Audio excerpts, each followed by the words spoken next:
How's it going, ladies and gentlemen? We have a really solid Nintendo Switch trade lined up here. We are trading this Animal Crossing Switch. It is complete in box. It is used.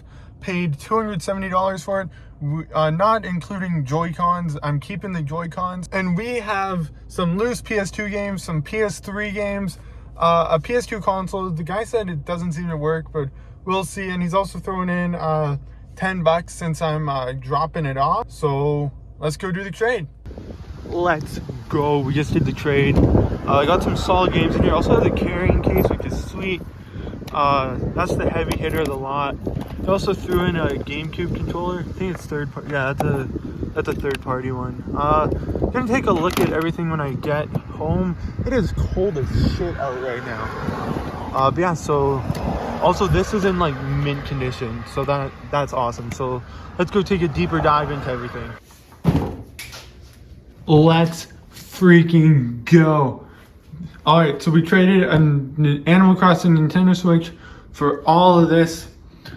These were the Joy-Cons that I included with it, but as part of the trade, he let me keep the Joy-Cons. So that's a dub. I can probably get about $60, $70 for those. These are in mint condition with no drift, no nothing. I paid $270 for the Switch, and the value of this trade is about, I want to say like $860 when I include the Joy-Cons, which is a dub. But now let's get into what we actually got.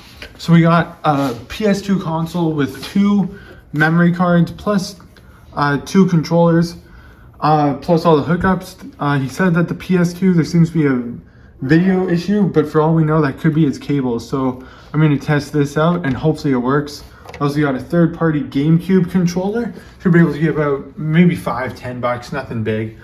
PS2 to HDMI converter, which this is going to come in clutch. Because right now with my setup, I have an extra HDMI port. I don't have any extra AV ports. So if this works, this is going to come in so handy. And then we got a bunch of loose PS2 games. We got some heavy hitters right here with Simpsons Hit and Run being the big one out of the loose games. I can't remember. There were a few like high dollar ones here. I'm just going to go through all of them. This carrying case is nice too.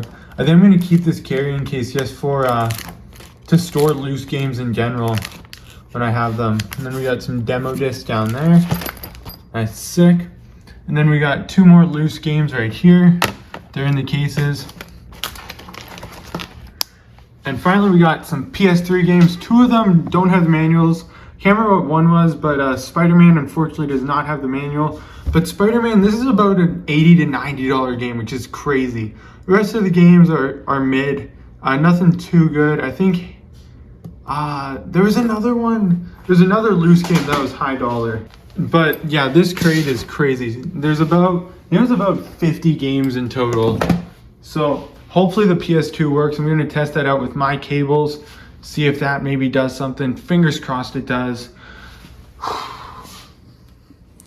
The craziest part about this is I listed the Switch for trade about 2 hours ago, and I had already got multiple messages, but this guy was the first one to message me, so this is the only trade I looked at, and it was really good, so that's why I went with it.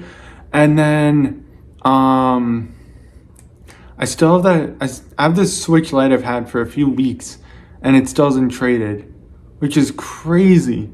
So I think I gotta start just going into full Switches and not doing Switch Lites anymore. Go for the full Switch, the OLEDs, the Series S, the Series X, PS5. My goal is to be able to do a PS5 trade eventually, if I can find one. I've found a few, but I don't know.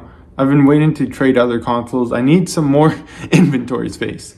So yeah, I'm very happy with this trade though. Hopefully it all sells, and hopefully it sells fast, and hopefully it sells for good money. And yeah, so that's going to be it for this video. Thank you for watching, and I'll see you guys in the next one.